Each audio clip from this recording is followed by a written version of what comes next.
औज़ुबिल्लाहि मिनश्शैतानिर्रजीम बिस्मिल्लाहिर्रहमानिर्रहीम अल्लाहुम्मा सल्लि अला सय्यिदिना व मौलाना मुहम्मदिन व आलिहि व सहबिहि वसल्लम रब्बि ज़िदनी इल्मा रब्बि ज़िदनी इल्मा रब्बि ज़िदनी इल्मा या अलीमु या अल्लाह या अलीमु या अल्लाह या अलीमु या अल्लाह अल्लाहुम्मा सल्लि अला सय्यिदिना व मौलाना मुहम्मदिन व आलिहि व सहबिहि वसल्लम। तमाम स्टूडेंट्स को खुशामदीद, अस्सलाम वालेकुम। I am professor Chaudhary Tanveer Ahmad, principal Tanveer academy of commerce, Garhi shop, Lahore, Pakistan. Contract act 1872 बहुत सारे बच्चों को पता है कि बिज़नेस लॉ जो है उसमें 3 क्वेश्चन जो है वो कॉन्ट्रैक्ट एक्ट से रिलेटेड होंगे, जिसकी बाकायदा मैंने कुछ वीडियो पहले भी बनाई थी, अभी भी मैं बता देता हूँ कि ये क्वेश्चंस हैं। स्पेशली 3 क्वेश्चन जो हैं वो पेपर के, सबसे पहले पेपर पैटर्न बता रहा हूँ। क्वेश्चन नंबर 1 भी कॉन्ट्रैक्ट से रिलेटेड होगा, क्वेश्चन नंबर 2 और क्वेश्चन नंबर 3, यानी कुछ 60 नंबर की तैयारी बीकॉम में कॉन्ट्रैक्ट में से हो रही है। तो कॉन्ट्रैक्ट एक्ट 1872 से रिलेटेड एक क्वेश्चन है हमारे पास, बड़ा इंपॉर्टेंट क्वेश्चन है पेपर पॉइंट ऑफ व्यू से। What is contract of indemnity and what is contract of guarantee? What are the rights of indemnity holder and give a difference between contract of indemnity and contract of guarantee? ये आप देख सकती हैं, question आपके सामने board पे मौजूद है। आज हम इससे मुतालिक बात करेंगे। सबसे पहले लफ्ज़ हम लिख रहे हैं कॉन्ट्रैक्ट ऑफ इंडेमनिटी। एक ही रिक्वेस्ट करूँगा, वीडियो स्किप करके ना देखिएगा, वरना कोई चीज़ लॉ एक सीक्वेंशियल चलता है, एक बात दूसरी बात पे डिपेंड कर रही होती है। तो अगर आपने इसको पहले से प्रोग्राम रखा हुआ है कि आपने इसको स्किप करके देखना है, तो मैं आपसे रिक्वेस्ट करूँगा बिल्कुल ना देखिए इसको।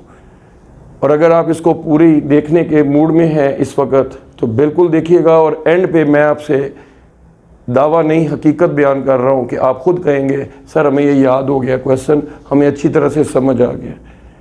आइए इस दावे को हकीकत में बदलते हैं। Let's see. इंडेमनिटी को बेटा हम उर्दू में कहते हैं तलाफ़ी करना किसी को। तो इंडेमनिटी का मतलब हो गया तलाफ़ी करना, तलाफ़ी देना किसी को।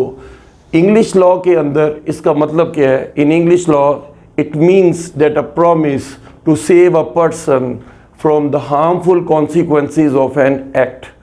अब ये क्या है, हार्मफुल कॉन्सिक्वेंसेस क्या हैं, ये मैं आगे आपको एग्जांपल देके बताऊंगा। सबसे पहले कॉन्ट्रैक्ट ऑफ इंडेमनिटी। आज हमने बेटा 3 सेक्शन डिस्कस करने हैं, specially section 124 that is contract of indemnity, section 125 that is the rights of indemnity holder, and section 126 contract of guarantee. तो ये 3 सेक्शन आज हमने स्पेशल डिस्कस करने हैं according to the contract act 1872। तो आइए सबसे पहले सेक्शन 124 की बात करते हैं। पहले बता दी है a promise to save a person from the harmful consequences of an act that is the contract of indemnity. अब ये कैसे है? Section 124 of the contract act 1872 defines indemnity in the following words: a contract by which one person, that is one party, a contract by which one party promise to save the other। कितने point हो गए? 2। पहला point a contract by which one party, दूसरा point promise to save the other from the loss caused to him, कि उसको कोई नुकसान पहुंचा है, either by the conduct of promiser himself or by the conduct of any other person। These are the 5 essential points which are laid in the section 124 of the Contract Act 1872। अब इनको 1 by 1 करके discuss करते हैं, यहीं से इसके essentials भी बनेंगे इंशाल्लाह। जहाँ बेटा लॉ का वर्ड आ जाता है ना, कॉन्ट्रैक्ट कॉन्ट्रैक्ट का लफ्ज़ आ जाता है, वहाँ उसके एसेंशियल कहीं हो या ना कहीं हो, लाजमी थोड़े से लिख दीजिएगा ताकि अगला आपकी बात जल्दी समझ जाए। तो इसलिए मैं इसके एसेंशियल्स जो है वो लाजमी तौर पर बोलूँगा ताकि आपको ये समझ जाए। ये एसेंशियल बाहर से नहीं होते हैं, ये डेफिनेशन से निकलते हैं, इसमें कोई टेंशन वाली बात नहीं है। तो देखिए इसमें मैंने कितने पॉइंट बनाए हैं, 5। तो पांचों के पांचों हम 1 by 1 करके दोबारा डिस्कस कर लेते हैं। अ contract by which one person, that is one party, a contract by which one party, it means इसमें पहली पार्टी की बात हो रही है कि एक पार्टी जो है वो लाजमी तौर पर होनी चाहिए जो तलाफी करेगी। दूसरा, ये प्रॉमिस है किसको, to save the other, it's a nature of a promise and that promise is to save the other. तो फिर बोल रहा हूं, a contract by which one party, एक पार्टी लाजमी होनी चाहिए और उस पार्टी का नाम भी आगे बता रहा हूं, इंडेमनीफायर, चले अभी बता दिए। और दूसरा इंडेमनीफाइड, जिसको तलाफी की जाएगी। एक होता है तलाफी करने वाला और एक वो है जिसको तलाफी की जाए। तो तलाफी करने वाले को हम कहते हैं इंडेमनीफायर और जिसको तलाफी की जा रही है डेट इज इंडेमनीफाइड और इंडेमनिटी होल्डर। उम्मीद है बात समझ आ गई होगी आपको। तो फिर रिपीट करता हूं, a contract by which one party promise to save the other, promise to save the other, so it's a nature of a promise and that promise is for what purpose, from the loss caused to him, from the loss caused to him, जो उसको नुकसान पहुंचा है, जो उसको नुकसान हुआ है, किससे, either by the conduct of promiser himself। अब इसका मतलब है ये प्रोमिजर की बात कर रहा है, इसका मतलब है वो पहली पार्टी की तरफ आ गया है। Either by the conduct of the promisor himself, अगर मैं प्रोमिजर हूं और आप प्रोमिजी हैं, मैं आपको कहता हूं कि मेरे बिहाफ पे ये प्लॉट ले लें, आप ये ज़मीन ले लें या ये बिल्डिंग ले लें। आप कहते हैं जी इससे बाद में आप हमारे ख़िलाफ़ कोई कानूनी चाराजोई करके खाली तो नहीं करा लेंगे हमसे, या कोई अलहदा कोई चार्जेस तो नहीं मांगेंगे, या आपका ये फ़लाँ जो नेबर है वो तो इसको परचेज़ करने नहीं मुझे देता, तो लिहाजा उसकी आप हमें इंडेमनिटी देंगे। अगर उन्होंने कोई खिलाफ तो हमारे काम किया तो हम आपसे इसका नुकसान पूरा करवाएंगे, या इस बिल्डिंग के ऊपर किसी किस्म का कोई बाहर निकल आया तो फिर हमें आपने इंडेमनीफाई करना है। अगर कोई हमें नुकसान पहुंचा तो आप इसके ज़िम्मेदार होंगे। तो it means a contract by which one party promise to save the other from the loss cause to him either by the conduct of promiser himself or by the conduct of any other person। अब देखिए कितना आसान हो गया section 124 हमारे लिए कि इसमें सिर्फ 5 बातें हमने समझनी है।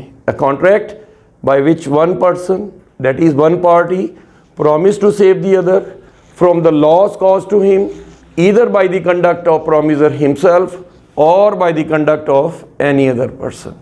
उम्मीद है सेक्शन 124 समझ आ गया होगा। Law is blind without illustration. आइए एक छोटी सी मिसाल देते हैं ताकि आपको ये डेफिनेशन अच्छी तरह से समझ आ जाए। लॉ में बेटा बड़े अच्छे नंबर आते हैं, 20 में से आप 17 और 18 तक मार्क्स ले सकते हैं अगर लॉ को टू द पॉइंट लिखेंगे, as per section, as per sub section और illustration relevant with the definition. तो आइए एक एग्जांपल देते हैं, बल्कि 2 मिसालें दे रहा हूं आपको। Mister A promises to mister B that he will indemnify, कि वो तलाफी करेगा। मैं इंडेमनीफाई को बार बार कह रहा हूं, तलाफी करेगा, तलाफी करने का ही ये कॉन्ट्रैक्ट है। For any legal proceeding that may take by mister C against him. बात वही आ गई ना कि जो मिस्टर हमसाया है ना आपका सी, ये मेरे खिलाफ कोई लीगल प्रोसीडिंग करेगा, तो आप कहते हैं जनाब ये जाने या मैं जानूं आपको कोई नुकसान नहीं पहुंचेगा इसके कंडक्ट से। तो आप मिस्टर सी के मुतल्लिक अगर वो कोई आपके ख़िलाफ़ कानूनी चाराजोई कर रहा है तो उसकी सारी इंडेमनिटी आपने अपने ज़िम्मा ले ली है। आप कौन है? इंडेमनीफायर।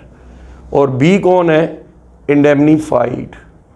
और किसके ख़िलाफ़ बात हो रही है कि अगर सी ने कोई हार्मफुल कॉन्सिक्वेंसेस हमारे ख़िलाफ़ किए, किसी किस्म की कोई नुकसान पहुंचाने वाली हरकत की, तो उसके लिए आप ज़िम्मेदार होंगे।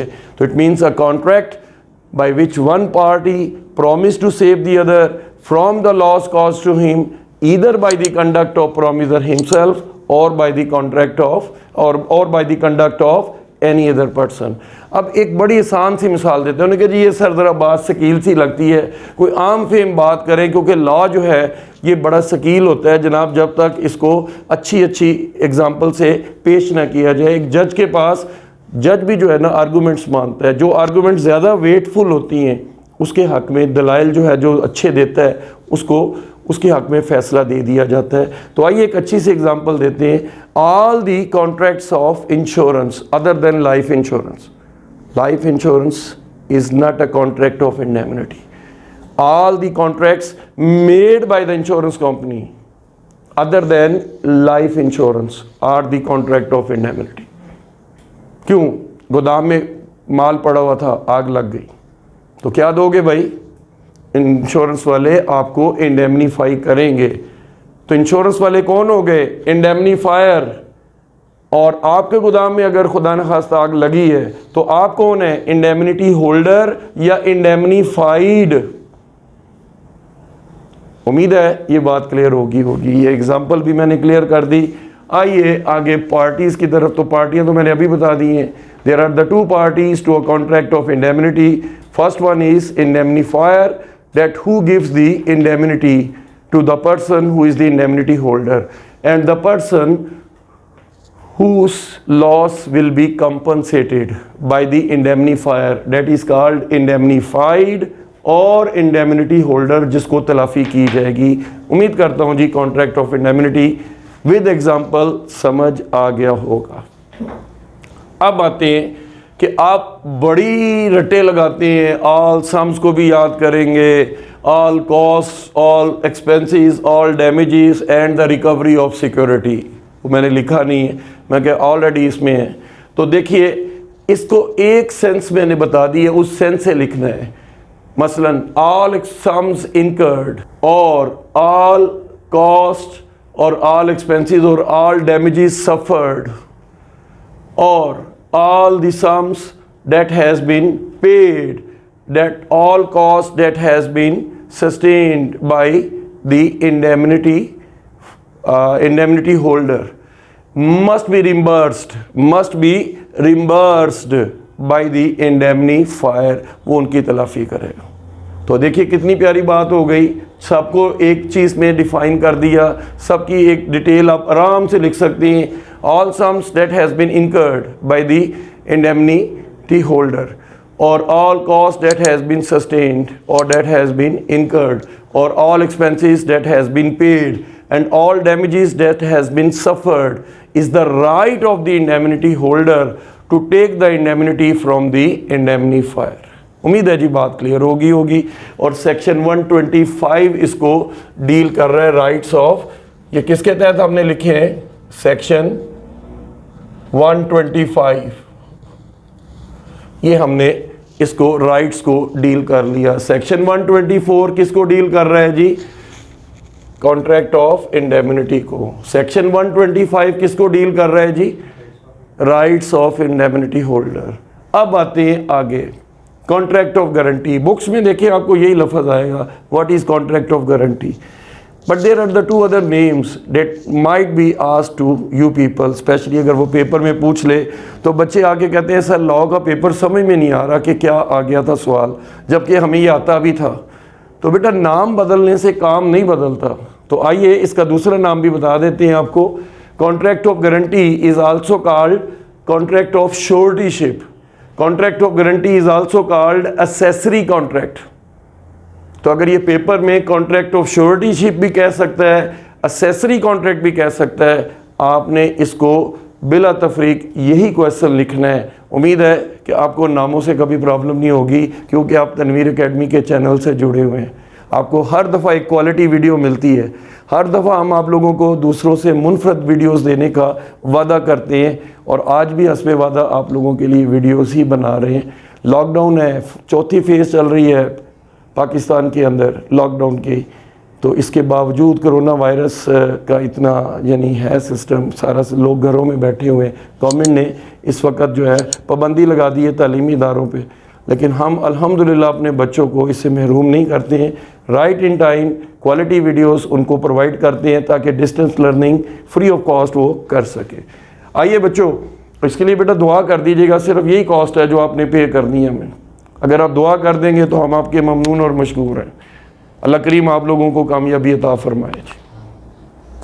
तो according to section 126 of the contract act 1872, what is contract of guarantee. जैसे मैंने वो बताया वैसे बेटा मैं ये भी बताने लगा हूं, तवज्जो से सुनिएगा please. Contract of guarantee is a contract जी, contract of guarantee is a contract to perform the promise.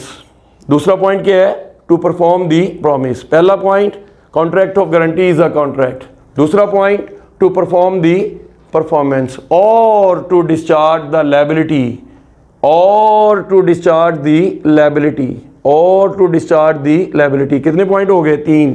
बेटा लॉ को एकदम से रटा नहीं लगाया जा सकता है, छोटे छोटे पॉइंट्स में स्किप कर लिया करें ताकि बात जल्दी समझ आ जाए। तो contract of guarantee is a contract to perform the promise or to discharge the liability of a third person in case of his default। अब इसको समझाने के लिए जी मैं स्पेशली एक ये प्रेजेंटेशन कर रहा हूँ। सॉरी, ये देखिए ज़रा, ये कौन है हमारे पास? श्योरिटी। ये दूसरा पार्टी कौन है? क्रेडिटर। ये ट्राइंगल सा बनाया जी मैंने, और तीसरी पार्टी जो है ये देखे बनी बनाई है, that is called principal debtor. और ये हमारा कॉन्ट्रैक्ट ऑफ, ये कॉन्ट्रैक्ट ऑफ गारंटी की बात हो रही। तो देखिए इसमें 3 पार्टी इन्वॉल्व हैं। First one is surety, second one is the creditor and the third one is principal debtor. ये कौन है? 1 बाय 1 करके देखिए। A person who gives the guarantee of the principal debtor, that is called surety, and the person who accepts the guarantee of the principal debtor and gives some credit on behalf of surety to the principal debtor is called creditor, and the person whose guarantee is given in case of his default, that is the principal debtor। चले बात समझा देते हैं। A came to the shop of Mr. B and asked for the credit। A B की दुकान पे गया, कहता है भाई मुझे कुछ क्रेडिट दे दो, उधार दे दो, 10,000 रुपये का माल उधार दे दो। बी कहता है जी मैं तो आपको जानता नहीं हूँ, तो लिहाजा जी आप कोई ज़मानत ही कोई लेकर आए। तो वो कहता है जी ये मिस्टर सी आपका जो शॉपकीपर जो नेबर वाला है ये मुझे अच्छी तरह से जानता है, अगर ये आपको ज़मानत दे दे। कहता है मुझे कोई इतराज़ नहीं, ओके सी को ले आओ बीच में। तो सी कह देता है कि यार मिस्टर बी को आप जो है ना माल दे दें, और अगर इसने पैसे ना दिए तो मेरे से ले लेना। तो ऐसी सूरत में जो मिस्टर सी है वो श्योरिटी है किसका? मिस्टर बी का। और ये ए किसको सॉरी मिस्टर ए की गारंटी दी है ना उसने, तो ए की गारंटी किसने दी है? सी ने। और किसको दी है? शॉपकीपर को। और शॉपकीपर का नाम क्या है? Mister B. तो देखिए फिर रिपीट करता हूँ, ए किसकी दुकान पर आया? A came to the shop of mister B and asked for some credit, goods उधार पे मांग रहा है, and principal debtor is refused by A. A ने और यानी वो जो बी ने उसको अपने प्रिंसिपल डेटर को रिफ्यूज़ कर दिया कि भाई मैं तुम्हें जानता नहीं हूँ। वो कहता है जी साथ वाले दुकानदार की गारंटी अगर दे दूँ तो। सी जो है वो कहता है ठीक है दिला दो। तो अब सी जो है वो गारंटी दे रहा है किसकी? मिस्टर ए की। किसको? मिस्टर बी को। कि यार अगर इसने पैसे ना दिए तो यार ये 1 महीने का क्रेडिट है मेरे से ले लेना। तो ऐसी सूरत में A is the principal debtor, C is the surety and B is the creditor. उम्मीद है बात समझ आ गई होगी। इधर देखिए यही चीज़ जो है यहाँ पर एग्जाम्पल में भी लिखी हुई है। Mister A requested mister B to sell his car to mister B on 1 month credit. सिर्फ 1 महीने के उधार पे कहता है जी इसको दे दो। और इधर सी जो है वो गारंटी दे रहा है that he will pay the price after the month in case of the default of the principal debtor. तो उम्मीद है कॉन्ट्रैक्ट ऑफ गारंटी समझ आ गया। बेटा इसको असेसरी कॉन्ट्रैक्ट भी कहते हैं, बेटा इसको श्योरिटीशिप कॉन्ट्रैक्ट भी कहते हैं। बुक्स में आपको इतने सारे नाम नहीं मिलते हैं, तो लिहाजा आपसे रिक्वेस्ट है कि ये चीज़ें भी समझ लिया करें। बेटा हमेशा कोशिश किया करें काबिल लोगों की वीडियोस देखें। हम नहीं कह रहे हम काबिल हैं, लेकिन हम कोशिश तो कर रहे हैं ना कि आप लोगों के मुतमईन करें। तो इंशाअल्लाह ताला आप मुतमईन होंगे। क्यों? कि आपको एक चीज़ से बहुत सारी चीज़ें हम बनाना सिखाते हैं। क्रिएटिव राइटिंग ही तो तनवीर एकेडमी में सिखाई जाती है। तो आइए अब आते हैं अपने दूसरे सवाल के हिस्से की तरफ कि कॉन्ट्रैक्ट ऑफ गारंटी के एसेंशियल्स क्या हैं। उधर भी मैंने एसेंशियल्स बताए हैं, इधर मैं लिख कर बता रहा हूँ secondary contract. A contract of guarantee is a secondary contract. Why it is not the primary contract? Because in case of the default of the principal debtor, surety will be liable, otherwise not. अगर आपका principal debtor default हो करता है तो surety liable होगा, अगर principal debtor ही पे कर देता है तो surety will not be responsible. उम्मीद है कि ये बात समझ आ गई होगी कि ये सेकेंडरी कॉन्ट्रैक्ट है, it's not a primary contract. Consideration under section 127 of the Contract Act 1872, consideration is not the need of contract होगा। इसमें consideration क्या है? something in return, अदले का बदला। अब एक बाप अपने बेटे की श्योरिटी है, मतलब गारंटी दे देता है कि यार मेरा बेटा जब भी शॉप पे आए आप इसको माल दे देना, तो क्या बाप की बेटे के साथ कोई कंसिडरेशन है कि बेटा क्या देगा और बाप क्या लेगा? बिल्कुल भी नहीं। तो इसका मतलब है consideration is not necessary under section 127 for the contract of guarantee. Contract of guarantee के लिए आपकी कंसिडरेशन कोई मायने नहीं रखती है, जरूरी नहीं है कि कंसिडरेशन हो। No misrepresentation under section 142 and section 143 provides that any guarantee which is obtained, ऐसी कोई भी गारंटी जो कि हासिल की जाए किस बेस के ऊपर? Bye means of keeping silence, खामोशी से। अब किसी खामोशी का मतलब ये तो नहीं है कि वो बंदा गारंटी दे रहा है। अब वो कहता है जी वो तो आपके साथ खड़ा था, कहता है जी मैंने तो सोचा है उसने गारंटी दी है आपकी, तो साइलेंस डजंट मीन्स कि उसने उसकी गारंटी प्रोवाइड की है अनटिल और अनलेस कि अगर उसने मोड कहा था कि अब मैं चुप रहूं तो वो गारंटी है। अगर पहले ये बात हुई नहीं है तो गारंटी तो है ही नहीं, तो silence is not the guarantee. याद रखिएगा यही चीज सेक्शन 142 और सेक्शन 143 कह रहे हैं that any guarantee that is obtained by keeping, यानी means of keeping silence as the material circumstances is invalid. Invalid that is not of binding force, इसकी कोई कानूनी हैसियत नहीं होती। याद रखिए खामोशी का मतलब किसी की हाँ नहीं होती अनटिल और अनलेस के अगर उसने डिफाइन किया हो कि वो खामोशी का मतलब यस है, अदरवाइज बिल्कुल ये इनवैलिड होगा, it will not be enforced. उम्मीद है ये बात भी क्लियर होगी जी। मज़ा आ रहा है जी वीडियो के अंदर आपको? शाबाश।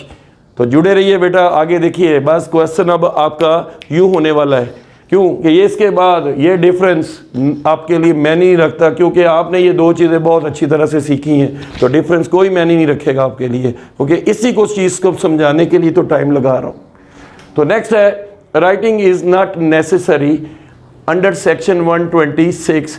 The writing of the guarantee is not required only by word of mouth if there is a guarantee that's more than sufficient, and it may be oral और it may be in writing. ये ऐसे भी हो सकती है। उम्मीद है ये बात भी क्लियर होगी। अब आते हैं जी टाइप्स ऑफ गारंटी। सुनिए, specific guarantee, a guarantee that is ordinary guarantee, specific guarantee. A specific guarantee is that guarantee which covers a specific transaction or one transaction between the parties or single debt consideration maximum. So that a guarantee which covers a specific transaction for the specific terms and condition, that will be a specific guarantee. For example, A gave the guarantee of Mr. B for the dealing of car only. It means that consideration is of car. In case of the default of the principal debtor, surety will be liable. अब वो गाड़ी के अलावा कोई लेन then करता है तो कह जी हमारी तो बात स्पेसिफिक हुई थी, हमने तो गाड़ी की गारंटी दी थी, बाकी ये तो आपने आपस में की है, तो इसके लिए हम जिम्मेदार नहीं है। तो कानून के अंदर बेटा इसको हम कहते हैं स्पेसिफिक गारंटी और ऑर्डिनरी गारंटी। अब देखिए, when a guarantee covers a series of transactions that is called a continuous guarantee that covers the series of transaction. अब सपोज कहते हैं जी mister A is the father of mister B, that is the principal debtor. A says to mister B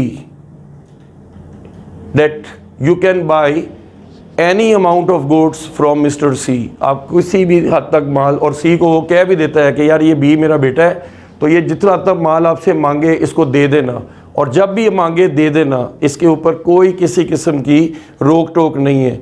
और कितने अरसे के लिए ये भी नहीं उसने बताया। इट मीन्स कि ए जो है वो गारंटी दे रहा है अपने बेटे बी की, किसको, मिस्टर सी को, कि भाई मेरा बेटा जब भी आपके पास आएगा, जितना माल भी लेगा, जितने का भी लेगा, आपको मैं गारंटी देता हूँ कि इसके पैसे ये अगर नहीं अदा करता तो मैं अदा कर दूंगा। ज़रूरी नहीं है बाप हो, कोई एक शख्स भी हो सकता है। कोई एक शख्स कह देता है कि यार ये बंदा जब भी आए, ये जितने का भी माल मांगे इसको दे देना, और अगर ये पैसे ना दे तो मैं दे दूंगा। तो it is a continuing guarantee, और it covers a series of transaction between principal debtor and a creditor on the surety of, on the guarantee of surety. उम्मीद है बात क्लियर होगी आपको। अब आते हैं जी, मेन पॉइंट है डिफरेंस का, बड़ी आसानी के साथ होने वाला है, सिर्फ 3 या 4 मिनट की वीडियो है सिर्फ। अब देखिएगा ज़रा इसको, कॉन्ट्रैक्ट ऑफ इंडेमिनिटी और contract of guarantee, that is the first point. There are the two parties to a contract of indemnity, that is indemnifier and indemnified और indemnity holder, and there are the three parties to a contract of guarantee, that is surety, principal debtor and creditor, और surety, creditor and principal debtor। उम्मीद है जी parties का concept दोनों से difference आपको clear हो गया है। Then comes nature of liability। The nature of liability of indemnifier is primary। क्यों? इसमें पार्टी ही दो हैं, और ये किस पे है, ये इंडिपेंडेंट है दोनों parties. It means a primary liability है, लेकिन इधर क्या है, the nature of liability of surety is secondary. In case of default of the principal debtor, surety will be responsible, otherwise not. उम्मीद है दूसरा पॉइंट भी क्लियर हो गया डिफरेंस का। थर्ड है जी रिक्वेस्ट।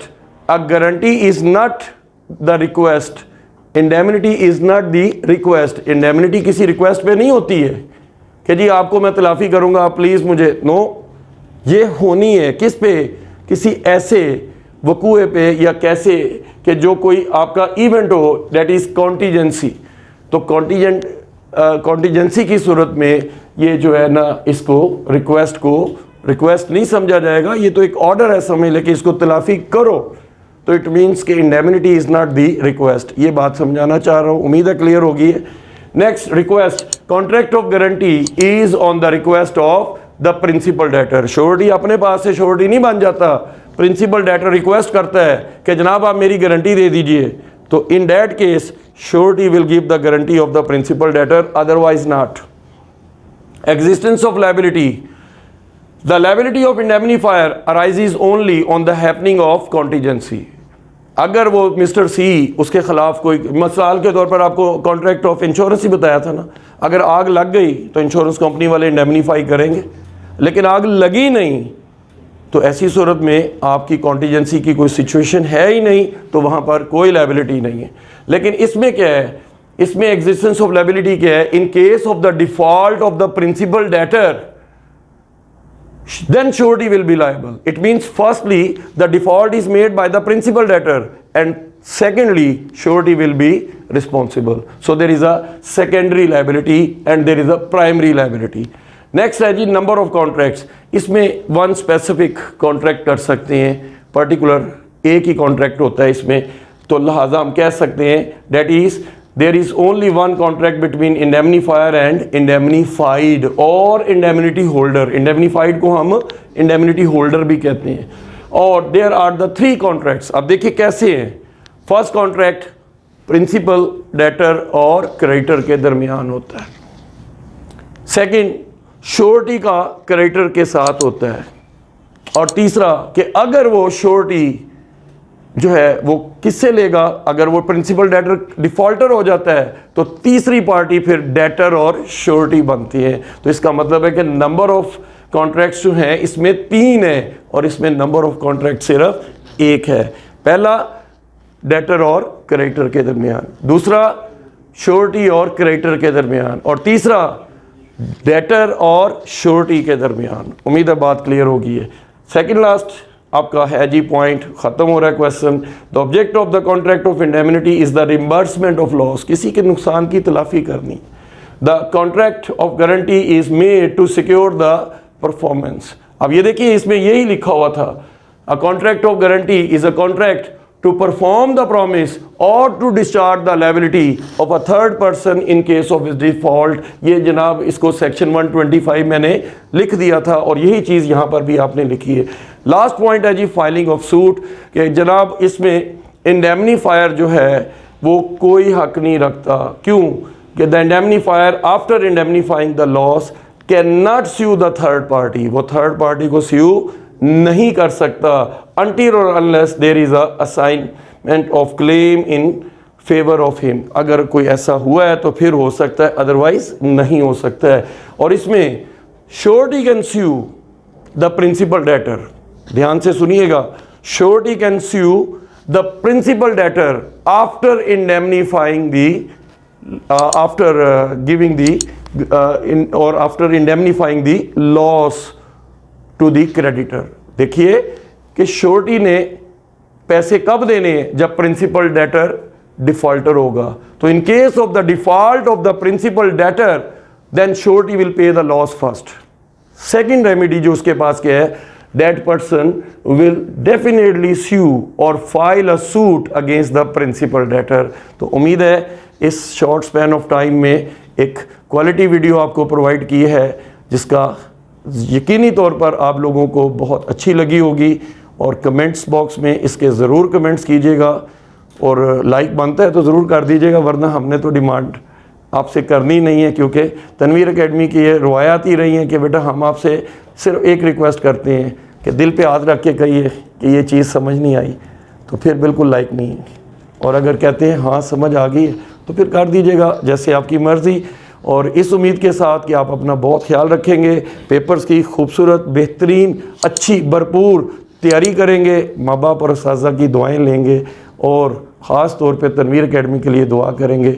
नेक्स्ट क्वालिटी वीडियो तक के लिए अस्सलाम वालेकुम जी।